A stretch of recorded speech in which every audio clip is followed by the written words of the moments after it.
Hello बच्चों, तो आज के अपने इस लेक्चर में हम पढ़ने वाले हैं what is critical angle and total internal reflection. Clear है बच्चों? प्रीवियस लेक्चर में हम लोगों ने डिस्कस किया था refraction of light through a prism. तो आज ये भी एक इम्पॉर्टेंट टॉपिक है, इसको भी हम थोड़ा सा देखते हैं क्योंकि इससे भी रिलेटेड क्वेश्चन आपके बोर्ड एग्जाम में जेईई मेंस और नीट में मोस्टली पूछ लिए जाते हैं। तो लेट अस सी क्रिटिकल एंगल क्या है बच्चों।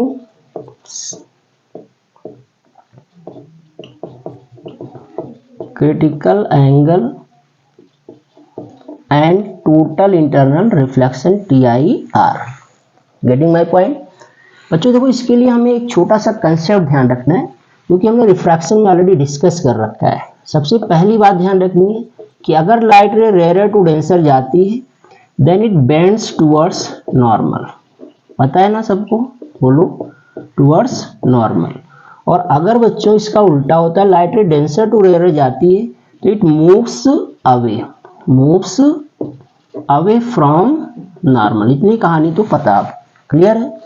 तो इसी में देखा जाता है, हमने मान लिया यहाँ पर हमने तीन सिचुएशंस लेते हैं बच्चों। क्लियर है? इधर साइड के मीडियम का रिफ्रैक्टिव इंडेक्स मान लेते हैं N1 है और इधर साइड की मीडियम रिफ्रेक्शन N2 है which is greater than that of N1। Got my point? मतलब ये क्या हो गया, डेंसर बच्चों, और ये क्या हो गया, रेयर। मान लेते हैं यहां से कोई एक लाइट रे से चलना स्टार्ट करती है। क्लियर? अगर मीडियम चेंज ना होता तो you know light ray goes straight way, but before this medium goes to change. Medium तो बदल गया तो what will happen, it will suffer refraction. To study refraction, what to do? First of all, we need to draw normal at the point of incidence with respect to surface। यहाँ पर एक normal draw कर लेते हैं। अच्छा, अब क्या होगा, light ray is going from denser to rare. तो अपन को पता है कि जब लाइट रे डेंसर टू रेयर जाती है it moves away from normal. तो चलो भाई सब इसको नॉर्मल से दूर करा लेते हैं। क्लियर है? और नॉर्मल के साथ NN डैश नॉर्मल है, O पॉइंट ऑफ इंसिडेंस है, ये इंसिडेंट लाइट रे है। नॉर्मल के साथ जो एंगल बनाती है that is known as angle of incidence I। और नॉर्मल के साथ ये जो रिफ्रैक्टेड लाइट रे जितना एंगल बनाती है this is known as angle of refraction. Got my point? अब देखना ध्यान से, अगर हम एंगल ऑफ इंसिडेंस और बढ़ा दें तो ये एंगल ऑफ रिफ्रैक्शन थोड़ा और बढ़ जाएगा। और क्या होगा, यही तो होगा ना भाई। थोड़ा और बढ़ा दें तो थोड़ा और बढ़ेगा, थोड़ा और बढ़ा दें थोड़ा और बढ़ेगा। तो एक सिचुएशन ऐसी आएगी बच्चा लोग, आप देख पाएंगे एक सिचुएशन ऐसी आएगी, क्लियर है, कि जब एंगल ऑफ रिफ्रैक्शन बढ़ करके इस इंटरफेस से ग्रेज कर जाएगा, यानी कि एंगल ऑफ रिफ्रैक्शन कितना हो जाएगा, 90 डिग्री हो जाएगा रेयर मीडियम में।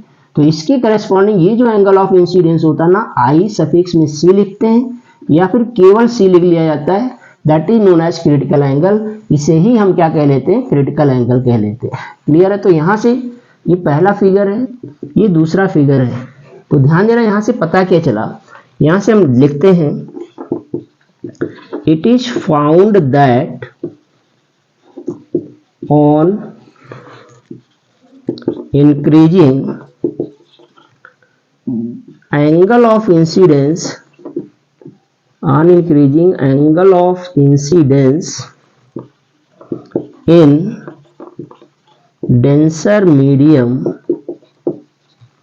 comma angle of refraction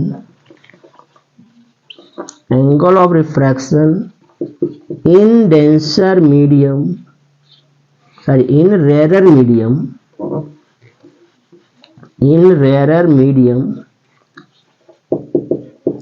क्या हो जाएगा, इंक्रीजेज। ये पता चला हमें। आपने प्रैक्टिकली देखा ना अभी कि जैसे जैसे angle of incidence in denser medium हम बढ़ाएंगे वैसे वैसे angle of refraction in rare medium increase होता है। तो हम यहाँ से डिफाइन कर सकते हैं, thus the angle of incidence in denser medium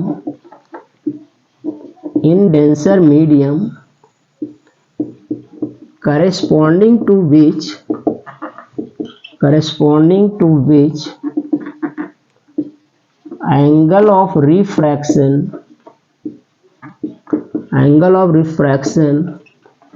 in rarer medium becomes 90 degree is called critical angle। उसे क्या कह लेते हैं बच्चों? क्रिटिकल एंगल कह लेते हैं, और आईसी या फिर केवल सी से रिप्रेजेंट करते हैं। Got my point? क्लियर है बच्चों? तो ये हो जाता है क्रिटिकल एंगल। क्लियर है? अब यहाँ पर एक बहुत इंपॉर्टेंट पॉइंट, अगर हमें रिलेशन निकालना है, relation between critical angle and refractive index, तो कैसे करेंगे? ध्यान से देखेंगे। हम यही का यूज करेंगे फ्रॉम फिगर 2। ध्यान दो बच्चों, from figure 2 light ray is going from N2 to N1। Light ray किधर से किधर जा रही है? N2 से N1 जा रही है, बोले तो डेंसर टू रेयर जा रही है। गॉट माय पॉइंट बच्चों? डेंसर टू रेयर जा रही है। तो बाय यूजिंग स्नेल्स लॉ क्या कर लूंगे हम लोग? By using Snell's law, Snell's law लगा देते हैं। स्नेल्स लॉ क्या यूज होगा? 2n1, जिधर से जिधर को लाइट रे जा रही है उसी सीक्वेंस में लिखते हैं। तो 2n1 इक्वल टू हो जाएगा बच्चों sine I upon sine r. 2n1 को बाय प्रिंसिपल ऑफ रिवर्सिबिलिटी क्या लिख सकते हो? 1 upon 1n2 equal to sine i की वैल्यू क्या है? साइन आई सी अपॉन साइन आर की औकात क्या है बच्चा लोग? 90। आप सभी जानते हैं साइन 90 1 हो जाता है, तो 1 upon 1n2 equal to sine I C upon 1, तो क्रॉस मल्टीप्लाई कर दो, तो 1n2 इक्वल टू मिल गया 1 अपॉन साइन आई सी या फिर cosec I C. Got my point? तो ये आ गया relation between critical angle I C and refractive index n, जिसे हम लाइकली ये भी लिख सकते हैं n equal to 1 upon sine c भी लिख सकते हैं, या फिर कॉसेक सी भी लिख सकते हैं। गॉट माई पॉइंट बच्चों? तो ये था relation between critical angle and refractive index. Clear है बच्चों? अब हम बात करते हैं, अगर ह्यूमन टेंडेंसी जितना सहूलियत मिलती जाती है उतना और चाहता है। आपने सुना भी होगा कि अगर बैठने की जगह दे दो तो आदमी सोने की व्यवस्था करने लगता है, अगर एक बाइट खाने के दे दो पूरा पेट भरना चाहता है। ह्यूमन टेंडेंसी है, क्या करोगे आप? ठीक है। तो जब आपने देखा थोड़ा एंगल ऑफ इंसिडेंस बढ़ाया डेंसर में, थोड़ा एंगल ऑफ रिफ्रैक्शन बढ़ा, थोड़ा और बढ़ाया, थोड़ा और बढ़ा, थोड़ा और बढ़ाया, थोड़ा और बढ़ा, आपने देखा कि ग्रेज कर गई।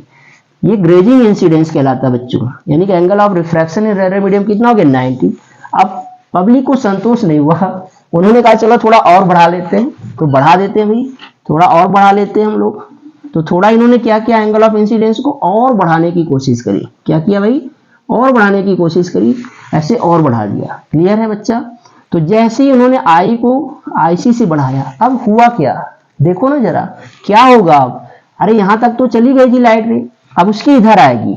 और आपने कहानी पहले सुन रखी है कहीं रिफ्लेक्शन में, कि जब लाइट रे टकरा करके उसी मीडियम में वापस जाए तो भैया इस घटना को रिफ्रैक्शन नहीं कहते हैं। अब रिफ्रैक्शन नहीं रहा, अब ये क्या कहलाता है? रिफ्लेक्शन कहलाता है। और लाइट रे टोटली उधरी बैक आ जाती है, उतना ही एंगल बनाते हुए लाइट रे बैक आ गई उसी मीडियम में, तो इसे कहा जाता है बच्चों टोटल इंटरनल रिफ्लेक्शन।